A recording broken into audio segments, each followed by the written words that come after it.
Welcome to Embargoed, a podcast featuring intelligent talk about sanctions, export controls, and all things international trade for trade nerds and normal human beings alike.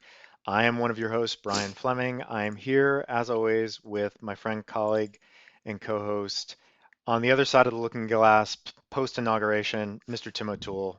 What's going on, Tim? What's going on, Brian? It is good to be post-inauguration.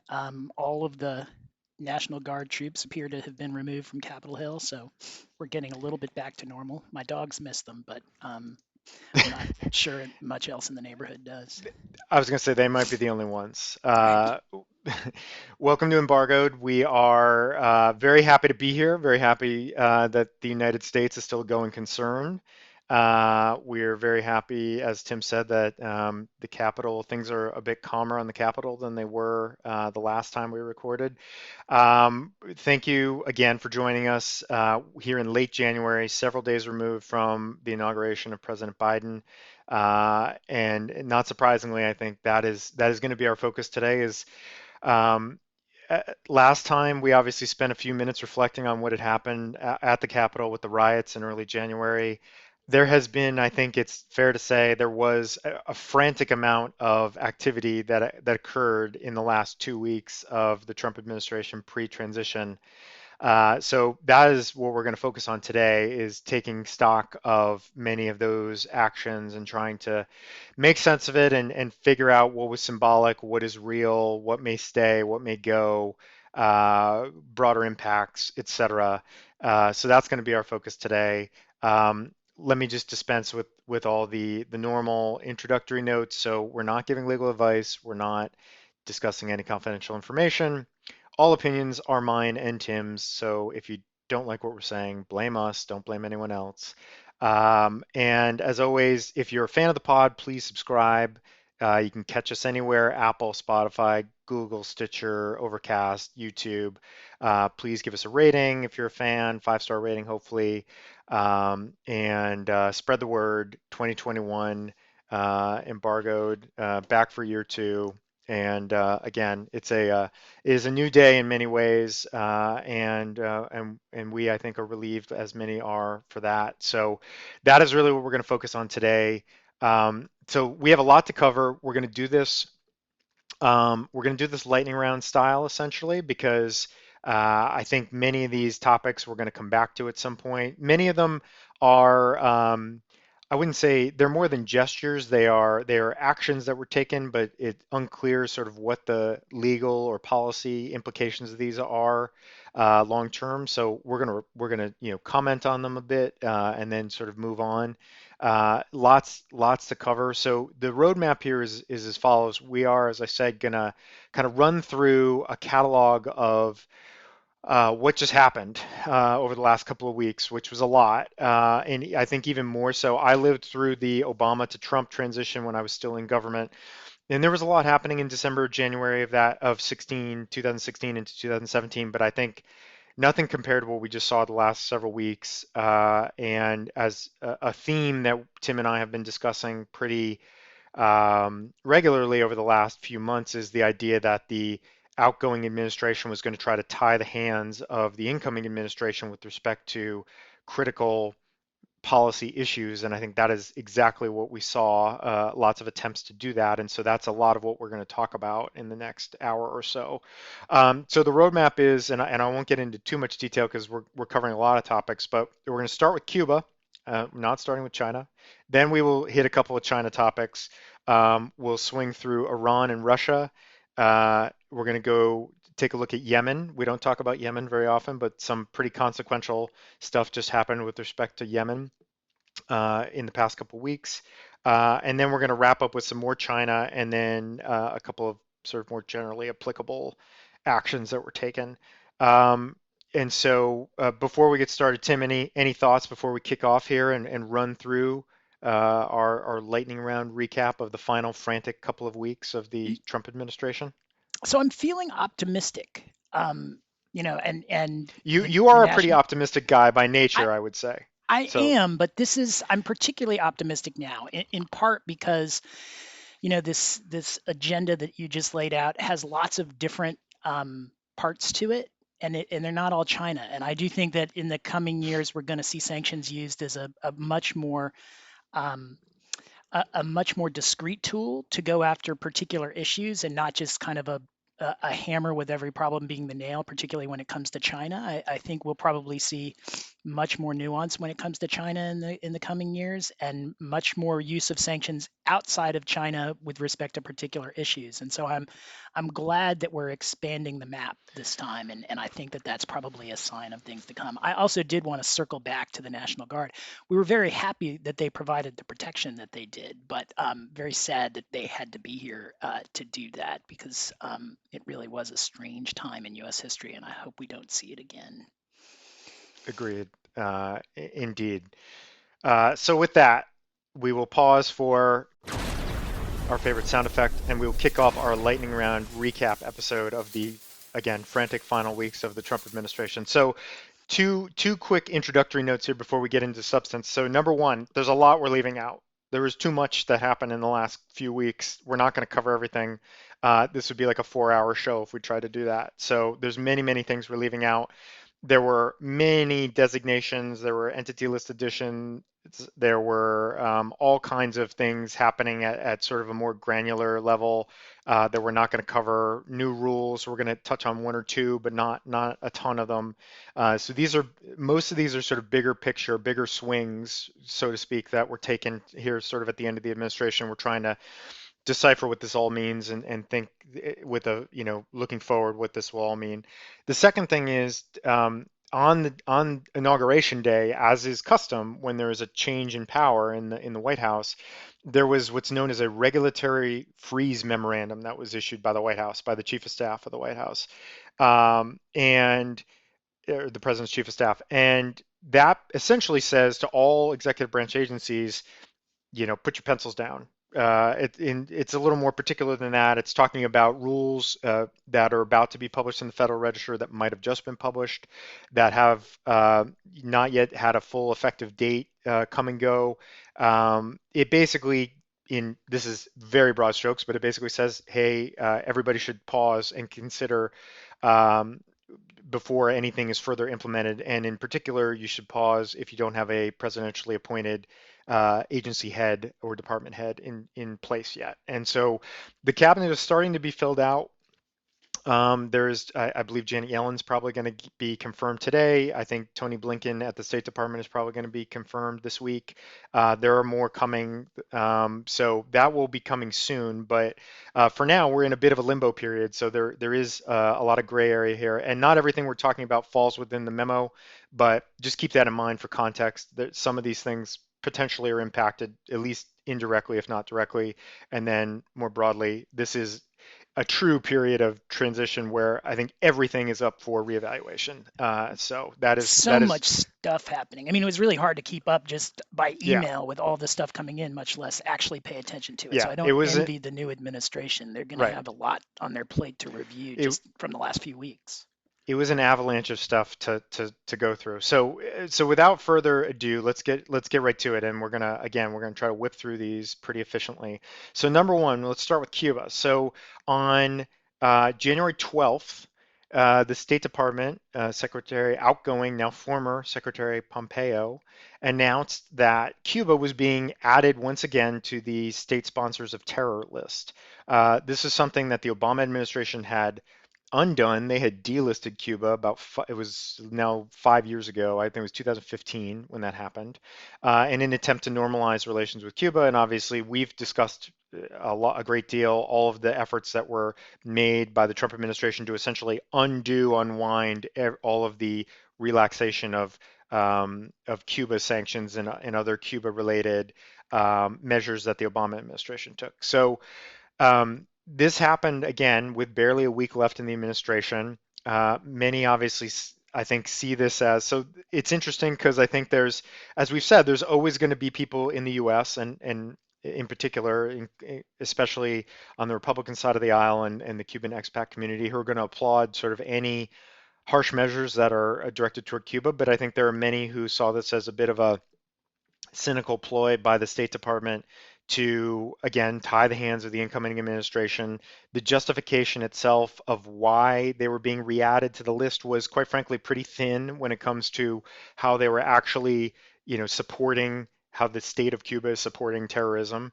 And I think it's pretty clear this seems aimed at slowing the normalization of relations with Cuba, as Biden has indicated he wants to do. He wants to go back to some of uh, the sort of Obama era course of potentially opening things up with Cuba again. And I will say that obviously there's not necessarily any long-term impediment to that happen, but I think this does, as a practical matter, slow things down considerably. To take one sort of recent example that's illustrative here, Sudan actually just came off the state sponsor of terror list at the end of last year. And that was sort of a long time coming because OFAC sanctions had been relaxed with respect to Sudan in 2017, and it was just at the end of last year that they came off. And now there have been some accompanying changes that have been made by BIS relating to export controls and other things. So, in terms of the practical impact of this, how will this affect the way that people in the US or outside of the US interact with Cuba? I don't know that it will have much, but certainly with respect to normalizing relations with Cuba for the new administration, it's just another hurdle. I don't, Tim, your Yeah, your thoughts on that? I don't have much to add on that other than to say, I it is a big deal to add a country to the list of countries supporting terrorism. It There's only has four. There's there's only only four four, right now. and that's now, right? I mean, there were only three There were going in. three 2 weeks ago. There were only three. Yeah. Right. And I think part of the reason for that is that because it is so consequential to add a country to to that list because it really affects not only what the US can do, but what countries around the world can do with the listed country, that it's generally been a very considered decision, and there's been a lot of evidence before a country goes on. Just in the same way, I mean, I will note that when President Obama took Cuba off, he actually didn't do it as part of the agreement with Cuba that started kind of the loosening. The agreement actually allowed for a study period, and again, I think people thought it was a foregone conclusion, but I think people thought it was a foregone conclusion then because there really hadn't been much evidence for a long time that Cuba had been engaging in support of terrorism. And so the foregone conclusion was we're going to study it, but unless we find some evidence, we're going to take them off the list. Here, it just, as you said, the reasons given were so slim. And, whatever else you think of Cuba, supporting global terrorism is not really what they appear to be engaged in. And so it just does make the whole process seem more political and for that reason less trustworthy than it had been. Now, there's so much happened at the end of the Trump administration that will be brought into question that I'm not sure this is going to get a high profile, but it was, I think, both disappointing, but I also don't expect it to last long. Yeah, there is gonna have to be there's a formal review process and there's congressional notification. There's all kinds of kind of hoops you have to jump through to do this if they're going to take them back off. But again, I don't know. Yeah, it's just in the priority structure. How high a priority is this going to be? It's just another perhaps again delay uh, to possibly putting things back on a track to loosening or normalizing relations with Cuba, whereas otherwise perhaps the incoming administration would have moved a little more rapidly in that regard. So we'll keep an eye on that. But again, I think from a practical perspective, there are certainly some kind of peripheral consequences. And as Tim said, I think it makes, to the extent that there was comfort perhaps in dealing with Cuba, at least outside of the U.S., around the world, perhaps this takes away some of that comfort and perhaps heightens the risk that people will perceive in dealing with Cuba. But it was already in a pretty risky bucket to begin with heavy restrictions, and so I think it's not a material Yeah. change probably in that regard. So Right. From a sanctions perspective, it doesn't make much yeah, difference. But yeah. So with that, let's pivot to number two, and let's do our first China topic.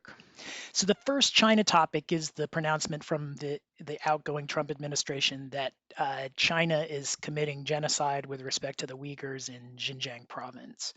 And again, I mean, this was an announcement that you know, in terms of immediate consequence, it's probably somewhat limited, particularly from a sanctions perspective, since there already is a Xinjiang province, or there are sanctions with respect to what's happening to the Uyghurs.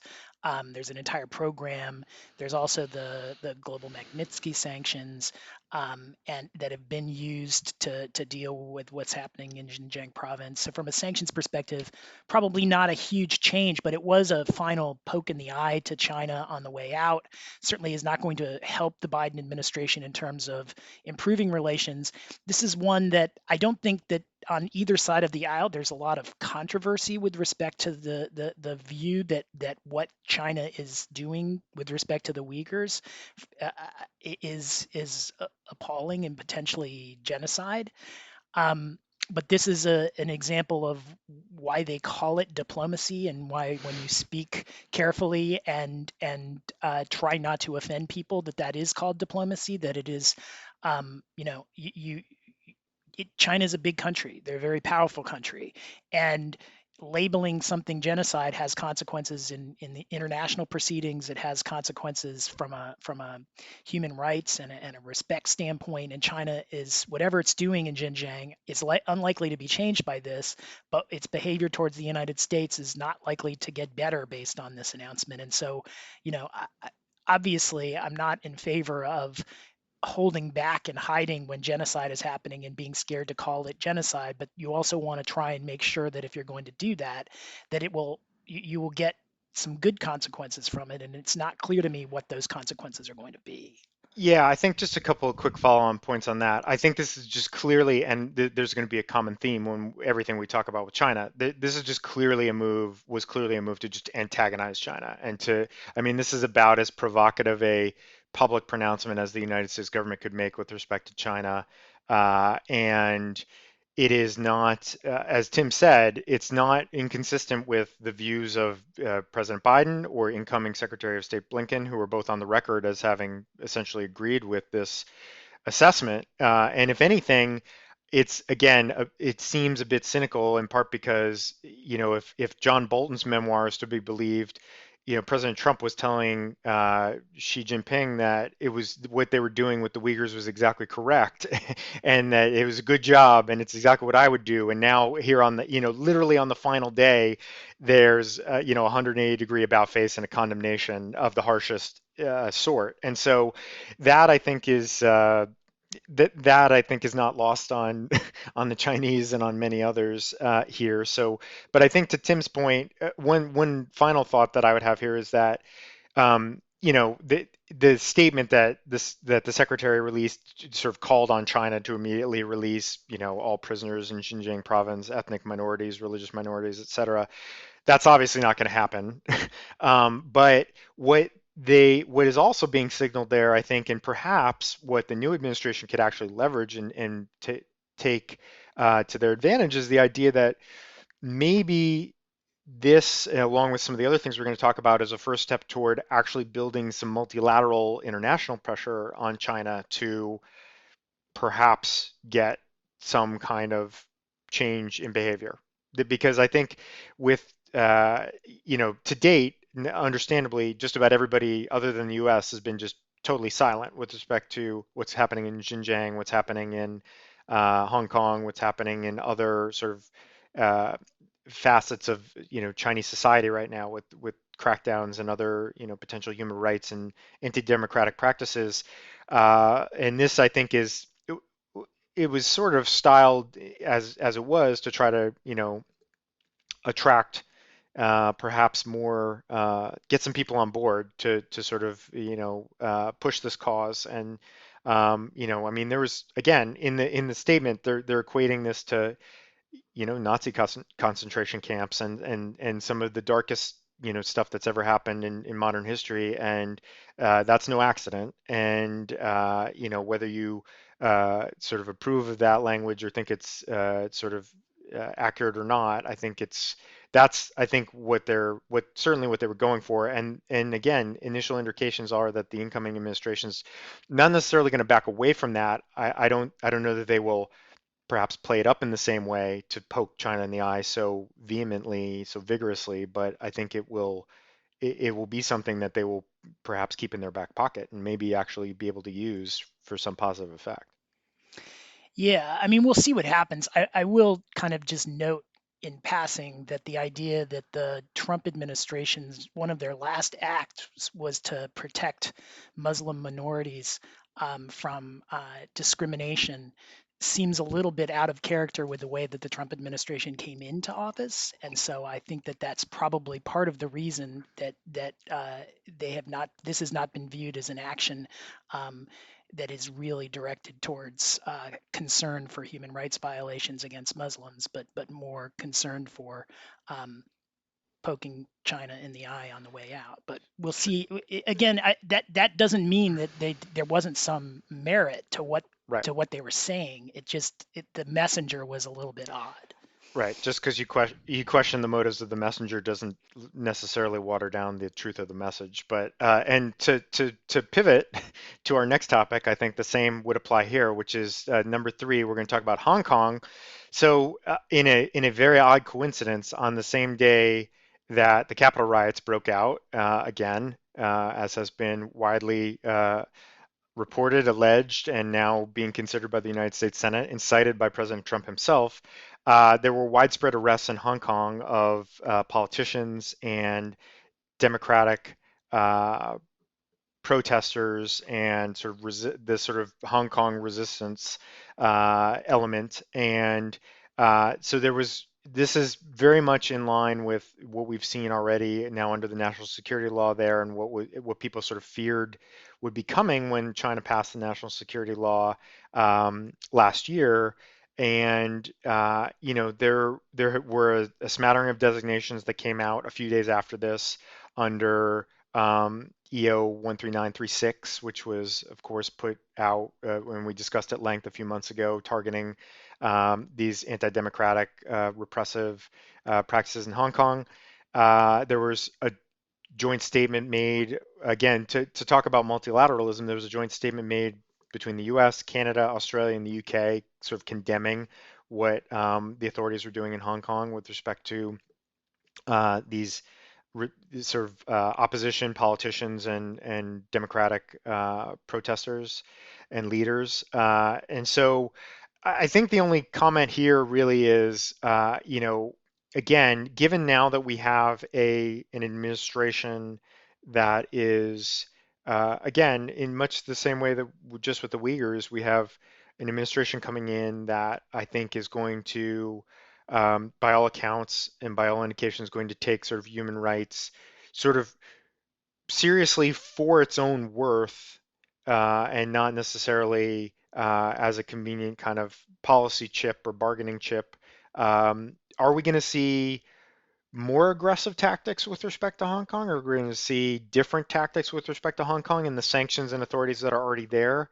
And again, the big question is, what type of prospects are there for getting any kind of multilateral support for the U.S. approach, which the U.S. was sort of first out of the box with, to take a swing at China for its what it was doing in Hong Kong and the national security law. Is anybody else going to get on board? I mean, public statement with some of our closest allies, that's nice, but what does that really mean at the end of the day? So what do you think about that? Yeah, I mean, this is another area. It's a lot like the Uyghurs, where they're not necessarily wrong in terms of what they're saying, but the messenger itself is one where, um, when you express concern for human rights, it's kind of hard to say, we're concerned when our enemies engage in human rights violations, but we're totally fine with it when we do it or when our friends do it. And so it doesn't it the message just doesn't resonate as strongly. that said, what's happening in Hong Kong is very troubling, and I think the Biden administration it's an issue that the Biden administration is going to need to deal with. We've talked in prior episodes about how I'm not convinced that sanctions is the way to go when it comes to China, because when you've got a country that big, sanctions are not a very powerful tool. They're certainly one to have in your toolkit, but this is an issue that I think goes a lot further through diplomatic means and sanctions as a last resort rather than sanctions as a first resort with no diplomacy going on at all. Right. And I think that would be much more consistent with what the approach we would expect to see from this administration is that, we again, this may be a ways off. There's going to be a lot of, I think, there's going to be a feeling out period here in these initial months with China. There's a lot of, we haven't even talked about the Chinese blocking statute, which we're not going to really have time to get into on this episode, but that's another big issue that's kind of coming back, aimed back at the U.S. By the way, a number of sanctions levied against U.S. officials on the last day or the first day of the Biden administration as a nice parting shot by China. As again, the U.S. officials largely sort of shrugged that off as symbolic, but nevertheless, there's a lot more to sort of unpack there, and this is going to be a key thread, and so we're going to keep watching, and I agree with Tim that sanctions first might not be the policy of the new administration, so we'll see what happens. That being said, the tool is there if sort of perpetrators and others are known to have been behind things, then I wouldn't be surprised if we continue to see kind of a steady drumbeat of designations going forward. So with that, let's pivot away from China. We will come back to China, but we're trying not to do half an hour straight of China today. So let's go back. Let's go to Iran and check in with Iran and see what happened in the waning weeks here with Iran.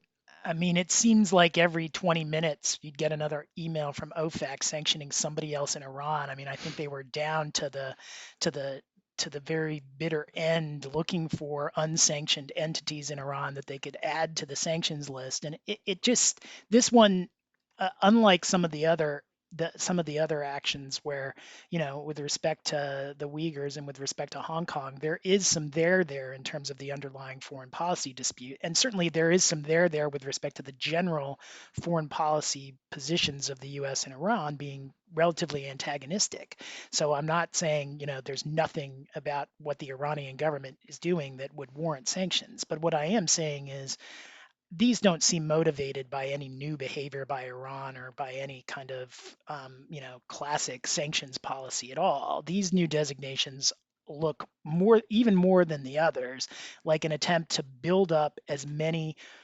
hurdles as possible to diplomatic action by the Biden administration with respect to reinstituting the nuclear deal. And on Yeah, that point, yeah, go oh, ahead. No, sorry, go please ahead. go No, ahead. I was gonna say, yeah, I think the die was really cast on this a few months ago when it was clear that there would be no second Trump, there would be no 2.0 Trump term, and they took some actions in the fall that we discussed and in the early part of the winter, and now this is just more of the same. I totally agree. There was one set of designations that were targeted at foundations affiliated with the Supreme Leader, which is, a little bit of a more provocative, another poke in the eye, if you will, sort of targeted at the highest levels to perhaps leave an even more bitter taste in the mouth of the Iranian leadership to prevent perhaps ever sitting back down with the U.S. or the other JCPOA parties to try to get back into a nuclear deal. But I agree. I think this was just sort of just spinning out the same type of actions that we've seen for months and years now targeting Iran. Yeah, I mean the one thing that I was going to add to this is that it does create a huge level of complexity in terms of re-entering the nuclear deal because as we know at the time of the nuclear deal, one aspect of that deal was removing a bunch of SDNs, and I'm sure you know better than me, each SDN removal was the subject of likely extensive negotiation, and and there were hundreds of them at the time of the JCPOA that were removed. Now, one impediment to re-entering the nuclear deal is to take all of the designations that occurred over the past few months and find out which ones, are were made for reasons that were serious enough that you wouldn't remove them as part of entering in back into the JCPOA. So you got to go through each one of these SDN designations and decide, was it a real designation made for terrorism reasons, that we really, this entity is one that even if we do re-enter the nuclear deal, that we're going to fight to keep on the SDN list, or do you just remove them all, which I don't think you can. I think, and so, to the extent that the Biden administration is still invested in getting back into the nuclear deal, and I noted that the president's press secretary in her first press conference reiterated that the administration is committed to that, and that in its discussions with its European allies, it expected the European allies to bring that up as a priority for Europe. And so if they're doing that, this really does create meaningful hurdles to going back into the nuclear deal, because every designation over the last few months is a lot more work, because it's not just a matter of kind of stripping them all off the list. You've got to figure out who stays and who goes. And if you figure out that you want some to stay, that's going to create an additional negotiation with Iran if they decide that, well, no, their position is that we should go back to exactly the SDN list that existed at the time of the nuclear deal and nothing more. And so I don't think you should underestimate what they're doing in terms of creating hurdles. These are real hurdles. Yeah, I don't. So my just last thought on this is I wouldn't say that anything that happened in the last few weeks with respect to Iran creates any kind of real structural impediment. We all know that there is going to be a lot of things have to align if there's going to be re-engagement and some kind of a JCPOA plus that gets negotiated. We talked about this at length on a prior episode.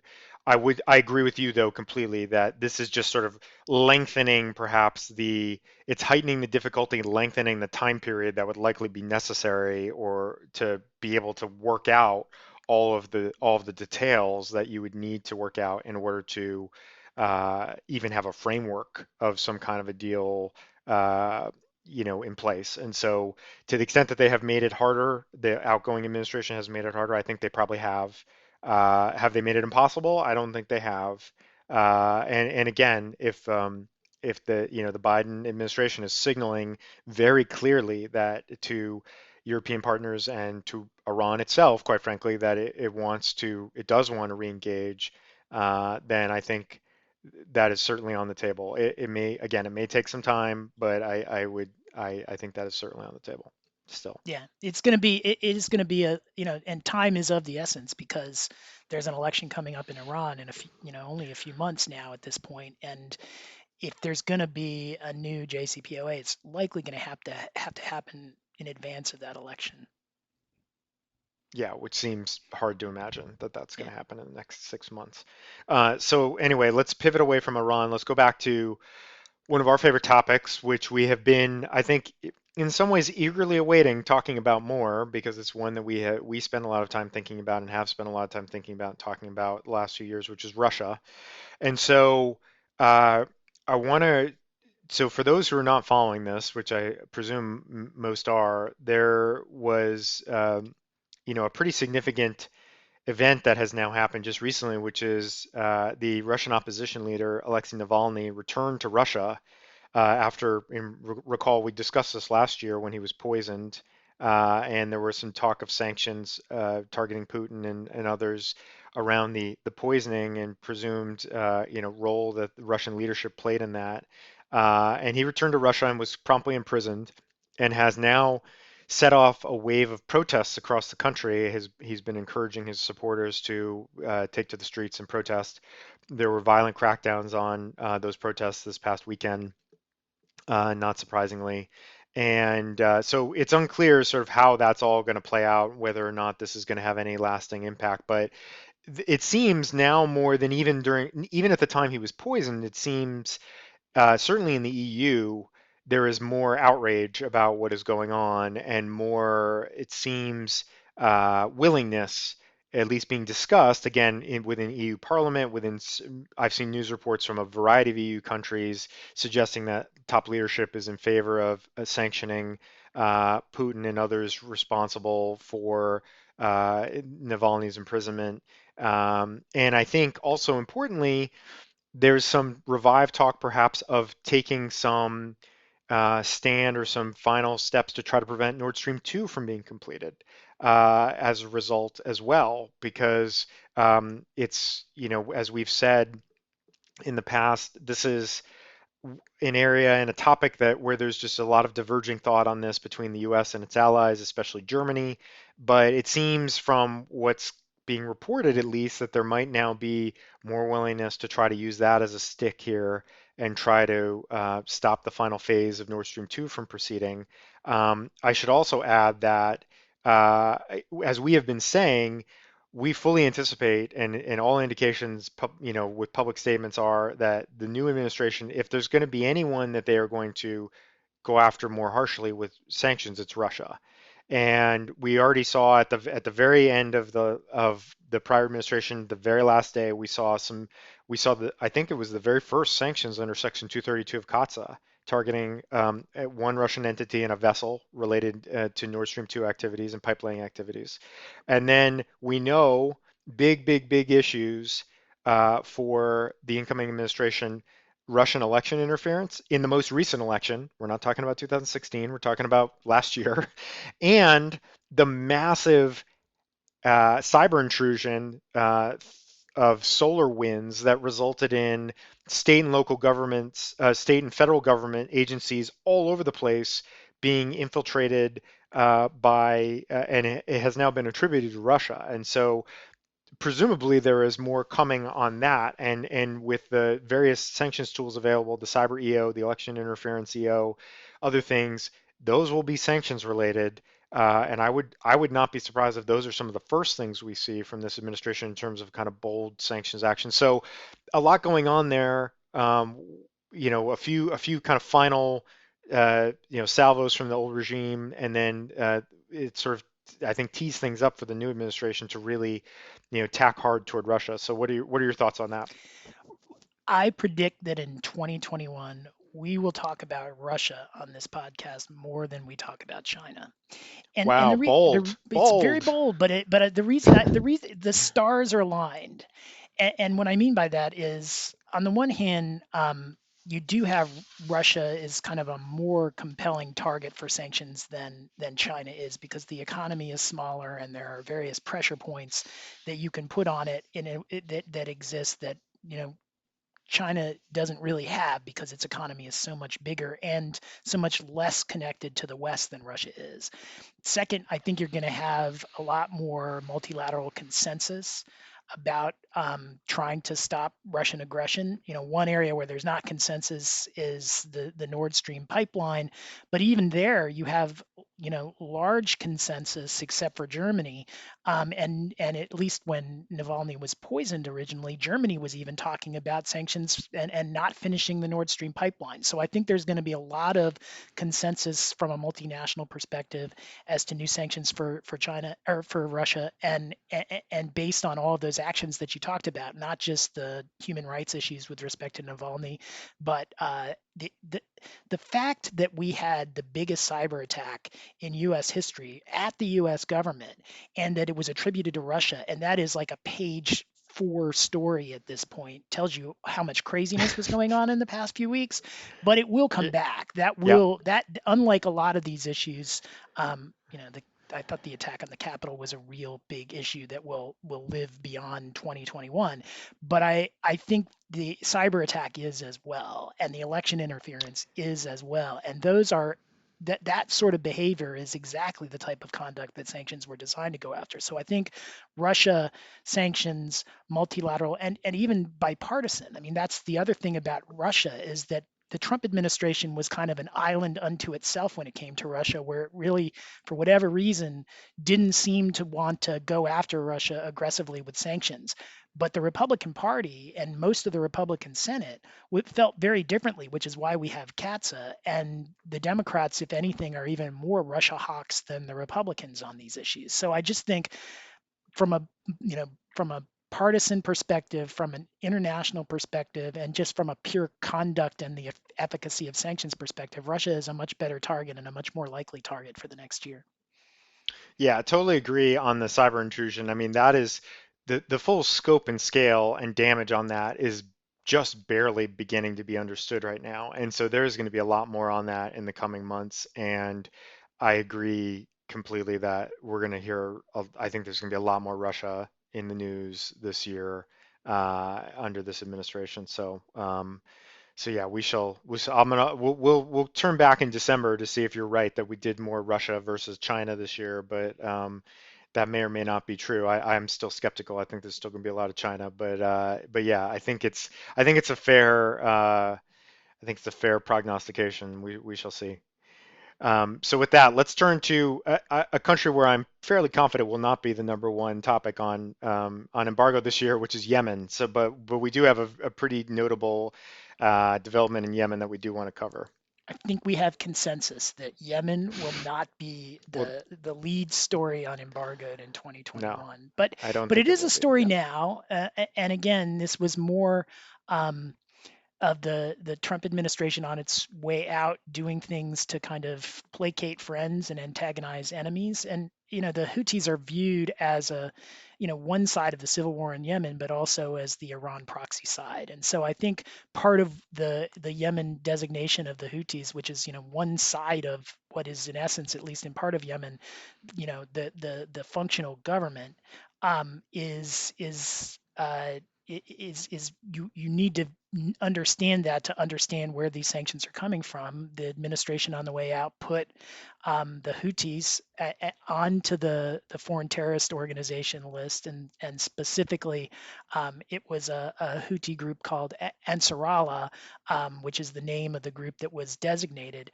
Now, to their credit, at the same time that they did put the Houthis onto the FTO and the SDGT list, they also issued a number of general licenses that allowed for interaction with Ansarallah in Yemen, certainly with NGOs are allowed to interact. There's a humanitarian exception in terms of interaction, and that was a big deal. I think I mentioned to you right before we started taping that I actually have had some questions related to the designation come up, and the general licenses have answered those questions, in part because that's really, from the West perspective, it's kind of humanitarian aid and working with non-governmental organizations that is really the activity that's going on. And these general licenses are pretty broad in the sense that they mention Ansarallah and transactions with Ansarallah and allow most of these transactions to continue to go on. So I think it was certainly a symbolic issue in terms of kind of punishing the Iranian side of the Yemeni civil war, but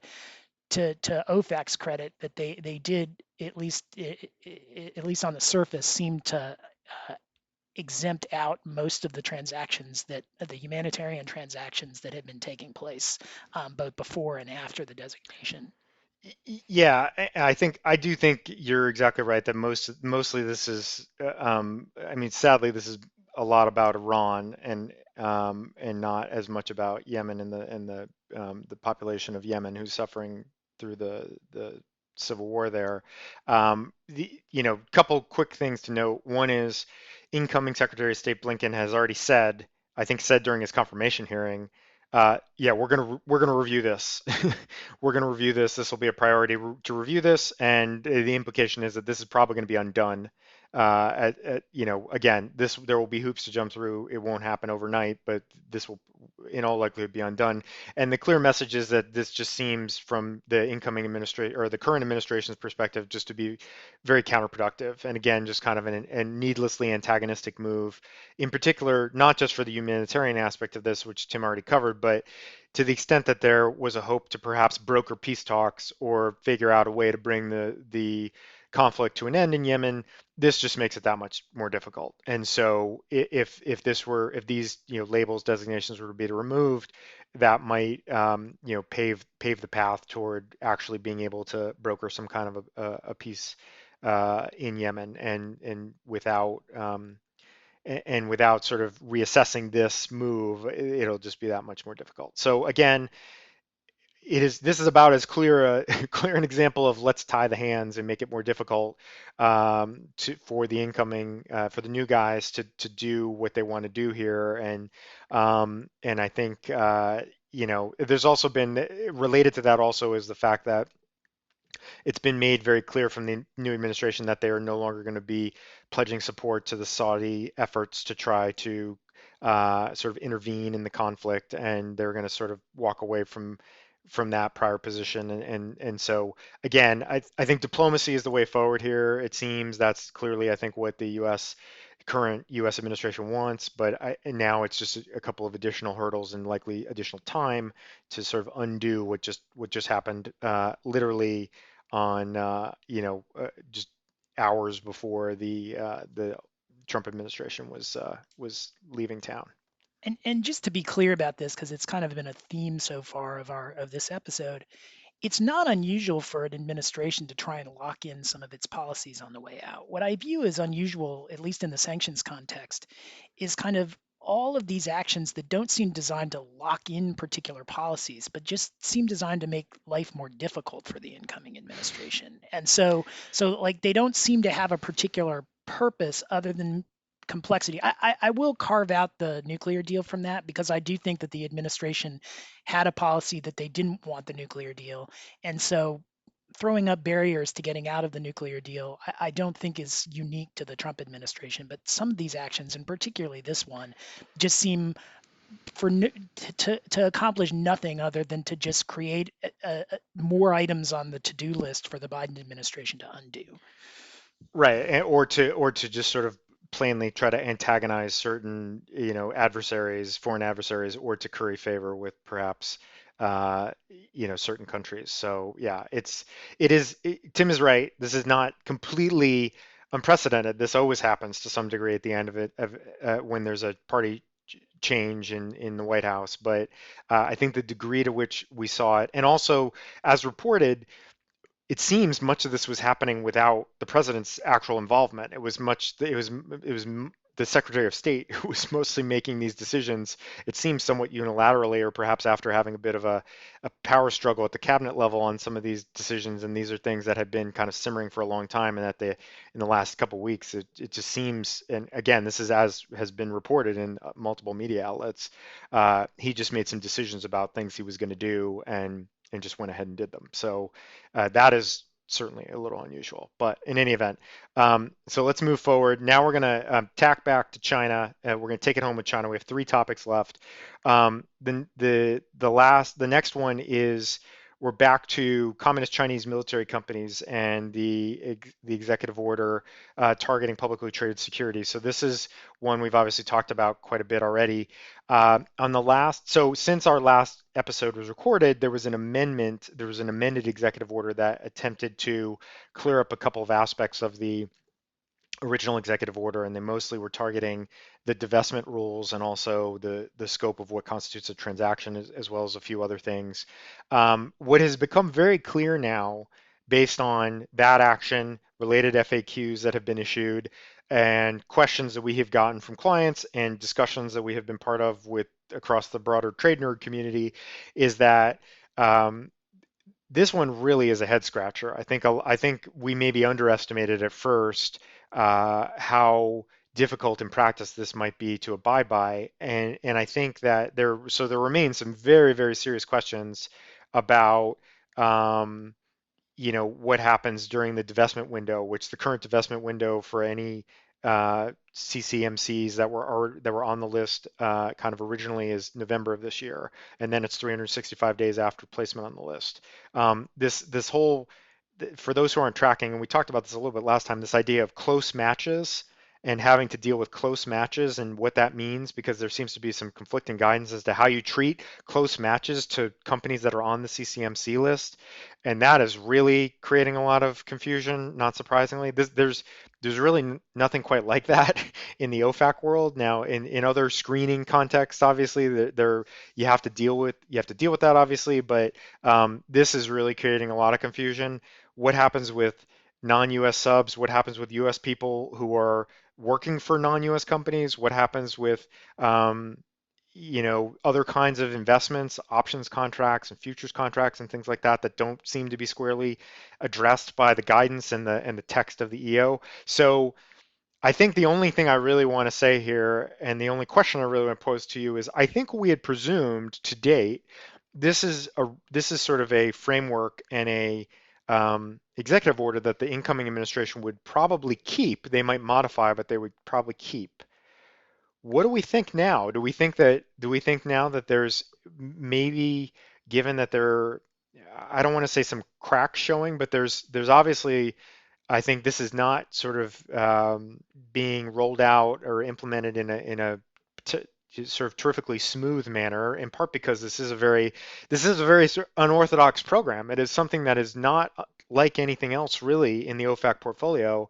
So what do we think the prospects are that this just gets scrapped or changed substantially? That there's a new EO that comes in to supersede, and there's something totally different that we see here. How do we handicap that at this point? Well, it's such a mess, and so I do think that it's going to have to be cleaned up. And to start with this close matches, I think that problem, because I've given a lot of thought to that problem strikes me as one that kind of stems from the way that this program was created.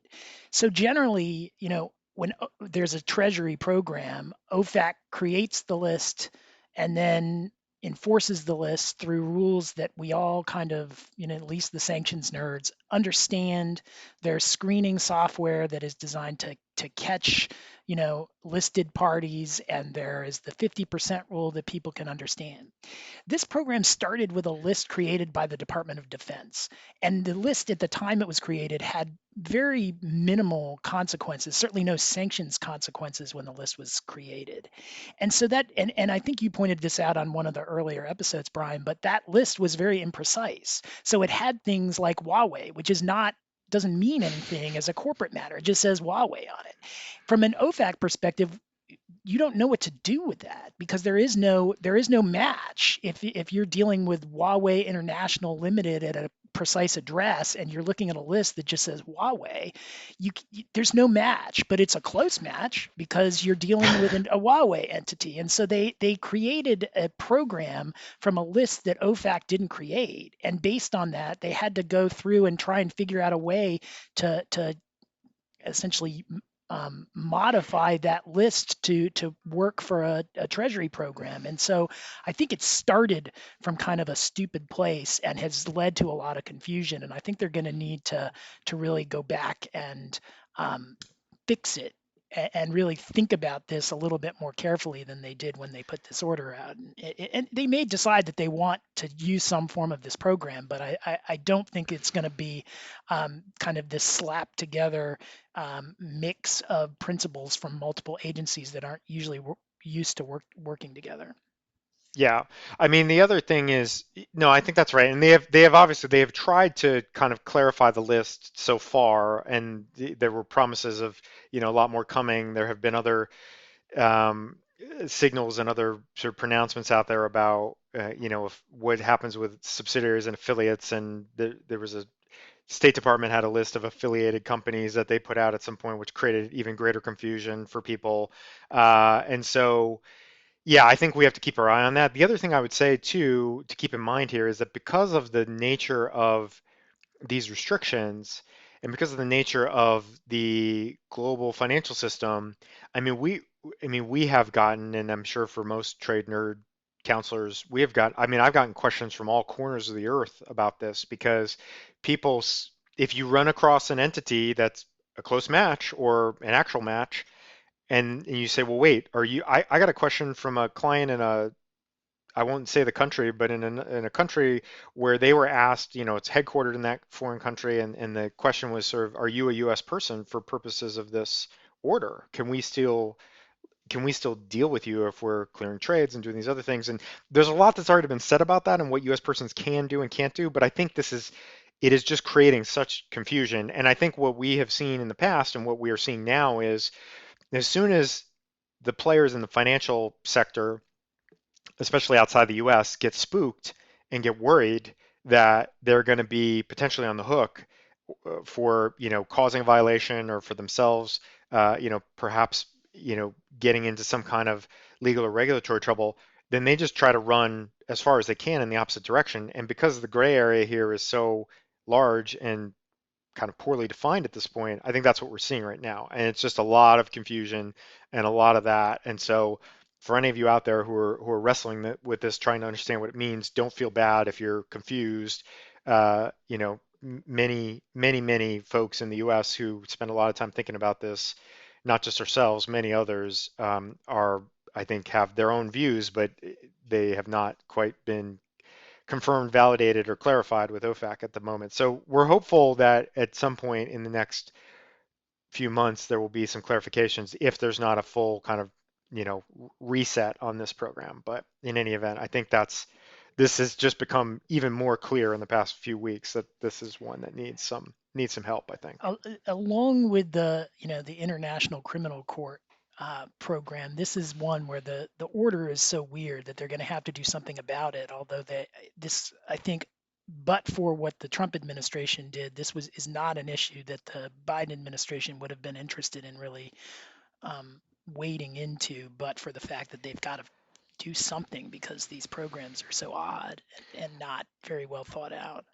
Yeah, and again, a key thing to remember, as we have said, and we said on the last episode, and we say a lot, the underlying concerns from a policy or national security standpoint, not necessarily in dispute or controversial. The idea that the U.S. is concerned about civil military fusion in China, that the U.S. either U.S. technology being stolen or sort of sent to China, and U.S. funds being funding that effort in some way, direct or indirect, not that controversial. That's kind of a pretty bipartisan, cut and dry issue. The means and the methods to address that, very, very different. And so I agree with Tim that I don't think we would have seen something like this from a Biden administration if this was really being kicked around 6 months ago or a year ago. But we'll see. Now that it's there, we'll see whether they keep it, whether it goes, or whether it gets modified in some substantial way, which I think is certainly a possibility. So we'll stay tuned on that. All right, so final two topics. Or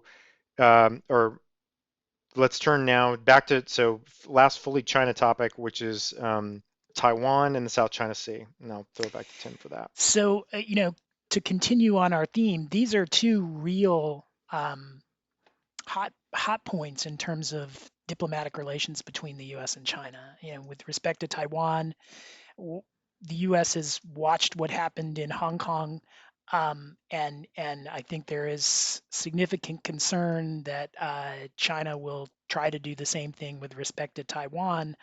And so Taiwan has become a hotspot issue, largely, I think, related to what happened in Hong Kong.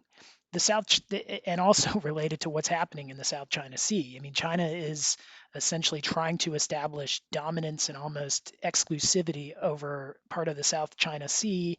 It's building islands in what otherwise was just international waters, and then claiming territory, and then claiming the domestic shoreline around those islands, which really is reducing the size of the South China Sea that is international waters, or at least from a Chinese perspective, it's doing that. And both of those policies are sufficiently controversial that I don't think there's any dispute that the U.S. has interest in taking some form of action. What the U.S. did with respect to Taiwan as the administration wound down was to essentially change the rules with respect to Taiwan, because on the one hand, there's the concern for Taiwan's autonomy, for lack of a better term. On the other hand, there's the recognition that this is a dispute mostly between China and Taiwan. And while we're interested in that dispute being resolved peaceably, we also recognize that it's in China's interest as well China actually has legitimate foreign policy interests related to Taiwan, that it should be working out peacefully with Taiwan. So what the U.S. had done previously was essentially tried to stay out of that and tried to not antagonize China. And there were certain policies that it took with respect to Taiwan that were designed to essentially stay out of the dispute between Taiwan and China. And the administration, as it wound down, took actions to try and wade back into that dispute in terms of, recognizing various aspects of Taiwanese autonomy that previous administrations had really stayed away from. South China Sea, what's happening, and it wasn't just at the end of the Trump administration, it was really within the past year, but there were some big actions that were taken at the end.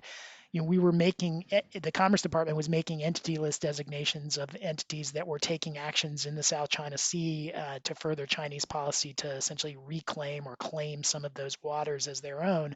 And the most recent, and I think was the biggest, was that the Chinese national offshore oil company CNOOC was placed onto the entity list near the end of the Trump administration, based according to the designation on its actions in the South China Sea. But obviously, CNOOC is much, much bigger than that. And so that designation in particular has a huge consequence in the US, particularly in the oil and gas industry. And I assume you are, because I know that I am seeing a lot of questions about what happens now that CNOOC is on the entity list. And so, another area where there's legitimate foreign policy disputes going on, and that the Biden administration is likely to agree on the general policy with the Trump administration, but the mechanics in terms of how to address it, there was a lot of kind of shouting and kind of breaking things on the way out in both of those areas, but not a lot that is likely to have changed China's behavior or policy towards Taiwan or the South China Sea. Yeah, I think just a couple very quick points on that. So I think with the South China Sea, we talked about this a few months ago when there were the first kind of wave of entity listings that were related to conduct in the South China Sea. CNOOC is a continuation of that. As Tim said, I think that's probably the most significant one thus far. I think we're going to see more action there, both with entity listings. It's possible that um, there could be some sanctions related actions that are being that the new administration decides to take with respect to that. I'm not exactly sure on what grounds yet, or maybe we could see a new program that's targeted at that. I don't know. We will see. But I think that is going to continue to be a big issue and sort of maybe rise up the priority list in terms of the China hot button issues. With respect to Taiwan, I mean, this was, if anything, is just sort of a bald-faced attempt to antagonize China, kind of normalizing relations with Taiwan or scrapping the decades-old, contacts policy that the U.S. government has with respect to Taiwan, which is what the Secretary of State did about 10 days before the end of the administration, is a great example of that. And there was purported to be an in-person meeting that was going to happen between a U.S. official and a Taiwanese official, and then I think there was uproar after that, and that got scrapped, and there was a telephone call or something thereafter. But I mean, that was just a pretty clear antagonistic move to try to set China on edge. And the interesting question will be, what does the Biden administration do? What does the incoming Secretary of State do? Do they revert back?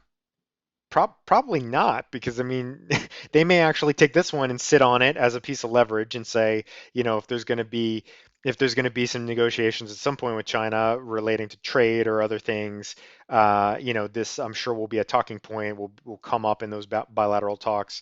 I don't know that it's something that will just be given away for free. So in all likelihood, it may very well kind of stay undone, but perhaps not be observed. That would be my suspicion, but we'll see. But again, I think this is just another in the sort of in the tit for tat that the U.S. has been trying to play with China for the last few years in particular. I think this is just another example of that, and again another sort of provocative move that was designed to really just make make China furious. And I think mission accomplished, and we'll see what happens based on the public statements that were made, and we'll see what happens now once the new team is in at the State Department and fully has a chance to think through the repercussions of this and how they want to handle it. And so with that, we're coming to a close here. We got one topic left, final topic, and this one it is broader than just China, although it is a lot about China, which is on the last day of the Trump administration, the Commerce Department issued an interim final rule relating to securing the information and communications technology and services supply chain. So if you recall, this is the executive order that was issued in May of 2019. This is the same executive order that is cited as the underpinning and the authority for the WeChat and TikTok orders, the Alipay and WeChat Pay orders that we've spent a lot of time talking about. And so there was a proposed rule that got put out in late 2019 and a request for comments. And essentially, what is happening here for people who haven't, and I'm not going to go into this, we're not going to go into this in depth because I know that we will come back to this at some point. But to summarize in very broad strokes, because I think this is the first time we've really talked about it on the pod, is essentially what has happened here, what this interim final rule sets out is essentially an entirely new regulatory regime. It is sort of a CFIUS-like structure and regime that is now in place that allows the Secretary of Commerce to review certain information and communications technology and services transactions that impact the ICTS supply chain, and if they involve foreign adversaries. And the foreign adversaries are spelled out, and of course, the first two at the top of the list are China and Russia. It's China, Russia, Cuba, Iran, North Korea, and the Maduro regime. Not Venezuela, the Maduro regime. So six entities, six countries in all. And so obviously China, and then to a lesser extent Russia, I think are the top two here in terms of relevance and frequency with which these are going to be impacted. So this order, this interim final rule lays out this again this regulatory regime where the Secretary of Commerce can review covered ICTS transactions. Again, covered transactions is it sort of in the CFIUS vernacular, very similar. And there's a variety of criteria that have to be met to constitute an ICTS transaction that's capable of being reviewed. And if it can be, and if it's within the Secretary's power to review, it can be prohibited or mitigated or modified in some way, just as with CFIUS essentially. So this is a pretty big deal. No, make no mistake. Again, we're going to come back to this, so I'm not trying to get into it in too much detail. This is a big deal. There is also contemplated a licensing process by which parties to a particular ICTS transaction could seek a license to proceed with their transaction. There are no rules for that right now. They are promised to happen by May. Now, here's my question to you, Tim. With this in mind, the fact that this was literally dropped on the eve of the inauguration, it came out on January 19th. The effective date on this is 2 months off. This definitely falls within the scope of the regulatory freeze memo. I don't, so this will certainly be something that is going to get a lot of attention within the Commerce Department and elsewhere. And there was a request for comments from the public on the interim final rule in any event. So I know that there is going to be a lot of, I think, opportunity taken to voice concerns and criticisms of what is laid out here in the interim final rule. What do we foresee for this? Do we think that this is, again, this is a very kind of signature Trump administration effort, this ICTS supply chain executive order from last year. Again, underlying concerns, not controversial, means and methods of achieving those, perhaps up for a lot of debate perhaps. And so what do we think the likelihood is that we ultimately see something along the lines of this interim final rule to get put in place? And what were your just quick thoughts on what this interim final rule contained? I- You know, so I definitely think that this idea is one that is likely to not be controversial. The idea that, we really ought to review our supply chains with respect to this sort of technology to make sure that, it's the Huawei issue, right? I mean, it's just writ large, which is that you've got these communications technology companies that essentially, to the extent they infiltrate the supply chain, they create opportunities for hostile governments to obtain data and obtain other information about U.S. persons and about the U.S. that they shouldn't have access to, or certainly we're worried that they're going to misuse.